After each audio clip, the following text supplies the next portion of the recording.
Salam sahabat, hari ini Sabtu 2 Agustus 2025. Kita akan belajar dari kitab Injil Lukas pasal 9 ayat 18 sampai 22. Lukas pasal 9 ayat 18 sampai 22. Demikianlah firman Tuhan. Pada suatu kali ketika Yesus berdoa seorang diri, datanglah murid-muridnya kepadanya. Lalu ia bertanya kepada mereka, kata orang banyak, "Siapakah aku ini?" Jawab mereka, "Yohanes Pembaptis, ada juga yang mengatakan Elia, ada pula yang mengatakan bahwa seorang dari nabi-nabi dahulu telah bangkit." Yesus bertanya kepada mereka, "Menurut kamu, siapakah aku ini?" Jawab Petrus, "Mesias dari Allah." Lalu Yesus melarang mereka dengan keras, supaya mereka jangan memberitahukan hal itu kepada siapapun. Dan Yesus berkata, Anak manusia harus menanggung banyak penderitaan dan ditolak oleh tua-tua, imam-imam kepala dan ahli-ahli Taurat, lalu dibunuh dan dibangkitkan pada hari ketiga. Tema kita, Sang Ratu Adil. Gagasan Ratu Adil pernah populer pada misi mula-mula di tanah Jawa.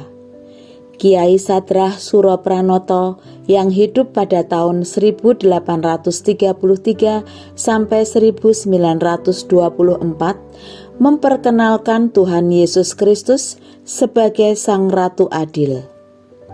Pada masa Perang Jawa 1825 sampai 1830 dan setelahnya, paham Ratu Adil kembali populer di tanah Jawa.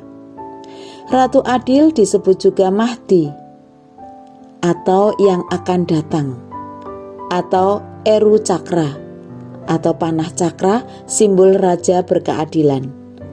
Menariknya, Kiai Sadrah di Karangyoso memakai simbol cakra layaknya salib. Injil hari ini menguak gagasan mesianis berdasarkan jawaban Petrus ketika menjawab pertanyaan Tuhan Yesus. Engkau adalah Mesias dari Allah. Pernyataan Petrus ini direspon Tuhan dengan larangan keras supaya mereka tidak memberitahu siapapun. Rupanya teologi mesianis kala itu menjadi isu politik yang ketat diawasi sehingga Petrus dan para murid diminta diam. Rupanya Tuhan Yesus sejak awal telah mewaspadai jangan sampai teologi mesianis berubah wujud menjadi gerakan politik. Dalam konteks penjajahan, hal itu wajar. Kedatangan Sang Mesias sangat ditunggu-tunggu. Petrus sendiri hingga dengan tegas menyebut Tuhan Yesus sebagai Sang Mesias. Namun harus diingat bahwa misi kerajaan Allah bukanlah misi gerakan politik duniawi. Artinya, gerakan pemuridan oleh Tuhan Yesus tidak berorientasi pada politik praktis. Sebaliknya, justru jalan bela rasa kemanusiaan hingga jalan penderitaan dan penolakan. Kerajaan Allah adalah kerajaan yang sungsang. Pikiran manusia dijungkir balikkan supaya mampu memahami kehendak Allah. Yesus Sang Mesias, Sang Ratu Adil adalah Ia yang rela menderita, mati disalib, dan bangkit pada hari ketiga. Penderitaan dan kematian mendapat makna khusus dari Tuhan Yesus.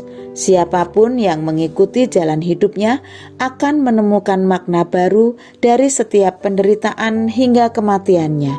Apalagi rutin menikmati makanan ilahi dalam perjamuan, makin nyatalah perihal kekekalan energi. Dalam diri manusia ada energi ilahi yang kekal, sebagaimana tampak dalam kisah kebangkitan. Kematian bukanlah akhir kehidupan, tetapi pintu menuju hidup kekal. Mari kita berdoa. Bapa di surga, terima kasih pagi ini kami siap melaksanakan tugas-tugas kami. Mohon berkat Tuhan agar kami dimampukan untuk melaksanakan pekerjaan kami dengan baik. Bapa, tolonglah kami untuk mampu mengikuti jalan hidup yang sudah Engkau berikan kepada kami.